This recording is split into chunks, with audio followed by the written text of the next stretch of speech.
Okay, so today I'm going to do something different. I'm going to talk about philosophy. Okay, to be specific, Stoic philosophy, Stoicism.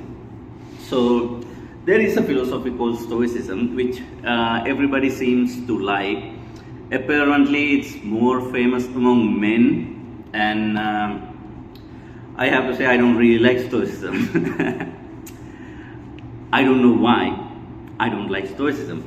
I have a good argument against Stoicism. At least I think I do. Okay, so keep in mind I'm pretty much very ignorant about Stoicism. Only Stoic book I have read is from Epictetus. I don't have it right now with me. Epictetus Discourses and Selected Writing, which is pretty much about Stoicism, about at least the Epictetus Stoicism, right? So to give you some background on Epictetus, he was a slave who got free. Then after that he became a philosopher, Stoic philosopher. So after I read Stoicism, I actually wrote it on my journal. What I call Stoicism was philosophy of slave and master. Why I called it Stoicism, philosophy of slave and master. Let me clarify that. So when it comes down to Stoicism, the most famous Stoics are Epictetus, Marcus Aurelius. Do you see what I'm going with this? Epictetus was a slave who tell to slave to be slave and free your mind. Okay, it doesn't sit right with me. Okay, and Marcus Aurelius is an emperor.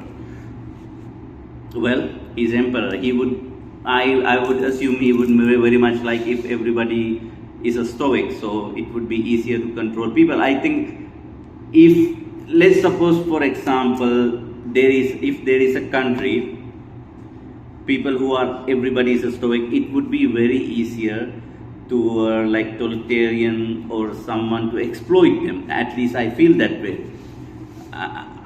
So see, there are something in Stoicism. Don't concern yourself with things that are out of your control. Right? Yes, it is a great advice. It is a great advice.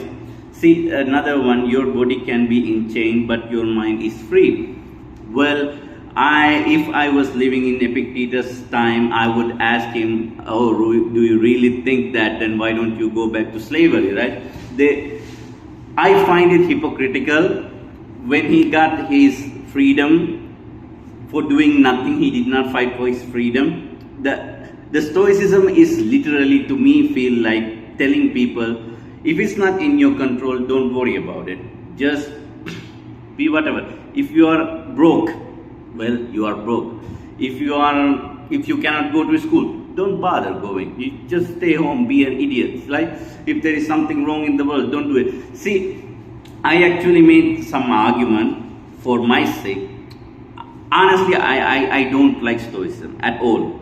Okay, if you like Stoicism, well, you're delusional. See, in pages, to me, Stoicism sound very enlightening, very peaceful. Stoicism almost feel like very close to Buddhism, right? Stoicism, it has like many Buddhist ideas, not in a sense like about karma and rebirth, not that stuff, but almost it's like a Buddhist philosophy, right? Stoicism. So the question is, why? Like, if the things are out of our control, why should we worry about things, right? Why, right? So there is 3 examples I would like to make against Stoicism. Okay, the first one is World War II.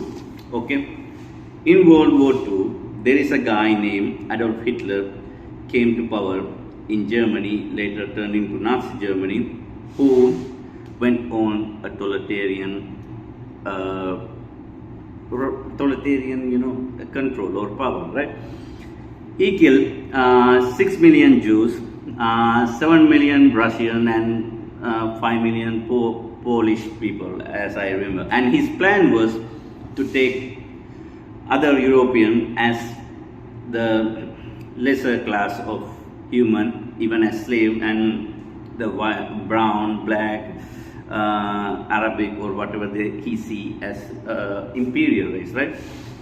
So now let's think, if the Winston Churchill, right, at the time Winston Churchill was the prime minister in the United Kingdom, and Ronald Reagan, I believe he was the president of United States, and Russia, I don't remember who was the president of Russia at the time. Okay, so if that time people said, you know what, it's out of our hand, you know what, I mean he's doing it in Germany, not in our shores, and if we did that, do you think the World War would have been end the same way it ended?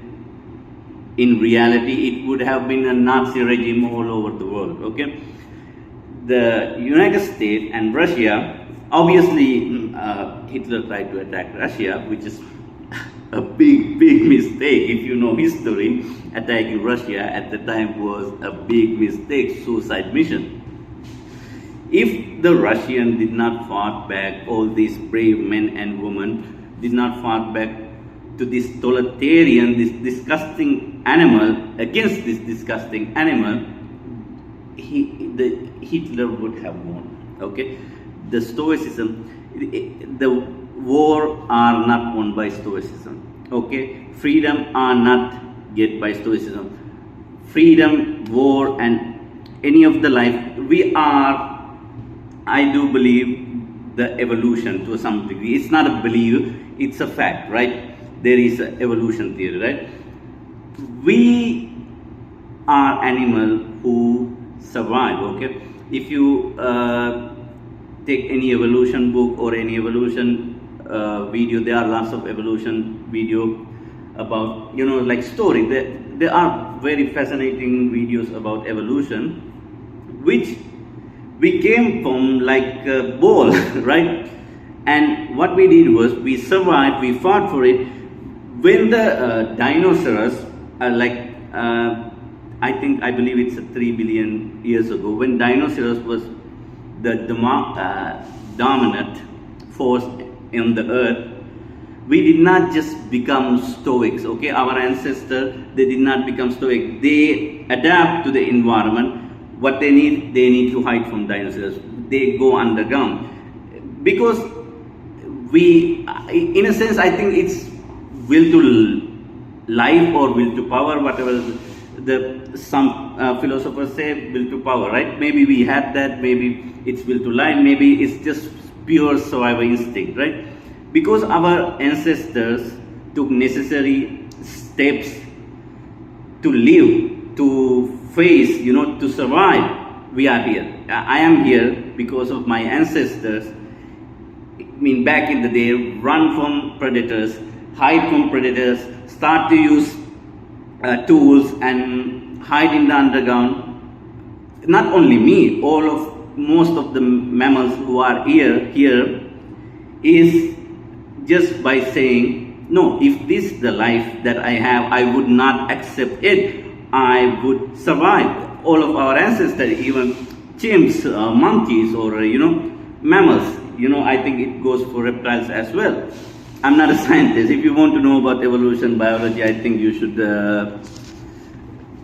watch something else. I'm just saying. I'm just trying to make a point. And another point I made, I thought about Stoicism is, what about slavery, right? So if Epictetus' argument for if your body can be in chain but your mind is free, then why the fuck would someone like Abraham Lincoln would go to a civil war to free the slaves or get equality?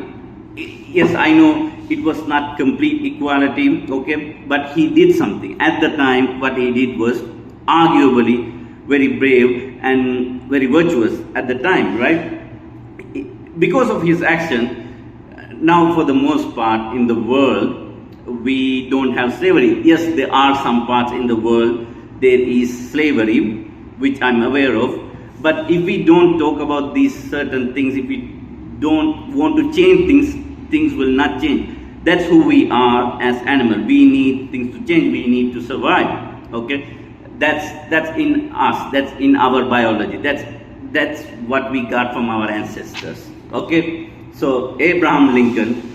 If Abraham Lincoln was a Stoic, if he had read Epictetus' selected writing and discourses, he wouldn't have gone to a civil war. Okay, he wouldn't. And the next thing was, I'm just making point. This video might not be very structural or anything. I'm just saying what I wrote in my journal, like a summary of it, right? The next argument against Stoicism is something, a disease, right? HIV or even Corona, right? COVID-19. Like I wrote it here about HIV because when the HIV or the AIDS virus was thing, there were many people who did not just sit in their room. Okay, people get HIV, they die from HIV. Well, that's life. People did not do that. There were scientists, there were doctors, and there were activists. You know, they were raising awareness against HIV. They were promoting, you know, condom, you know, sexual health, these type of things, right? These things we need to do. If we are all Stoics, I don't think the world would become a better place. I think world will become a worse place actually if everybody is a Stoic. You know why? Because if majority is Stoics or Stoicism, they follow philosophy of Stoicism, it's very easier to totalitarian and to someone who has this incredible will to power to exploit people to get into power, because everybody else says, well, you know what, that's not in my power. No, it's just, you know, it's just one of the reasons I don't like Stoicism.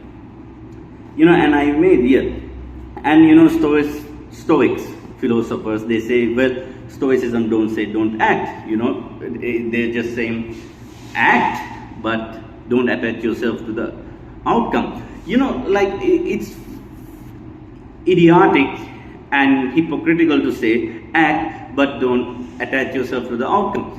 If you act, if you do anything, if you're cooking, let's suppose you're cooking a grilled chicken, right? You're cooking a grilled chicken. If you don't want this outcome of the grilled chicken to be tasty and give you protein and give you calories, you cooking a chicken in order to get the food. You have to attach yourself to the outcome. Okay, it's just let me check again what I wrote. Yes, that's what I wrote. No action is real action unless it's done with love and compassion. Oh, I almost sound like Christian. Well, actually, to be honest, I think the teachings of Christianity is far better than teaching of Stoicism. I know as a religion, the Christianity is very famous and most people believe it in God and stuff. I'm not going to talk about God and these supernatural beings, but there are certain things in Christianity, at least in the New Testament, which are comparably better than Stoicism. I think, you know, someone like Friedrich Nietzsche, he was against Christianity. In his time and place, I understand what he was doing is very brave, right? It's take balls to be against the Christianity in 19th century. But I still think Stoicism is much worse than Christianity. I'm not saying Christianity is worse. I actually like the New Testament. Not much the Old Testament, but New Testament is quite good. There are lots to be taken it from that book. I'm not saying you should take literally the book. Okay, I'm just talking about Stoicism. So, well, but like Richard Dawkins have to point out, I hope that people don't take their moral from religious texts. If you have read any religious text, especially some religious texts, morally it's not compatible. Morally it's terrible. Okay, just like stoicism, there are morally it's good. Stoicism, morally it's good, but in order to make changes and do changes, we need to want that change, not just blindly doing some action and hoping whatever will happen. Like, if you want to make a change, I highly believe that you have to attach yourself to outcome, whether it's outcome come or you fail or whatever, but you will not take necessary action if you don't have a good outcome in your mind. Like I said with the chicken, if you want to make a cheeseburger and you don't know what the fuck you're going to eat, like, you're probably not going to end up making a cheeseburger. You will just eat the beef patty, right? So you need to make an outcome. My outcome is to make a cheeseburger, right? So what I need to do to make a cheeseburger, I need bread or buns, I need a patty, okay, maybe ground beef or ground pork and cheese. So, and I need to know how to make a cheeseburger. So there are steps. The stoicism, like, you know what, stoicism is just a nothing burger, okay? It's a nothing burger. Anyway, that's my ranting about stoicism. I actually wrote in my journal much better than what I said, but when I talk, what I talk is what I talk. I'm like a stoic, okay? I talk whatever I talk, okay? It doesn't matter. Hey. Anyway, cheers. If you watch this video, probably nobody gonna watch this video, but anyway, but I took the action. I made the video because I want to make it, okay? I want to talk about stoicism, how fucking stupid is stoicism, and I made it. So if you watch this video until the end, subscribe and, I don't know, leave a comment. If you are stoic, don't you dare fucking touch that like button. Go away. All stoics, leave. Anyway, subscribe. Even you are a stoic, okay? Subscribe.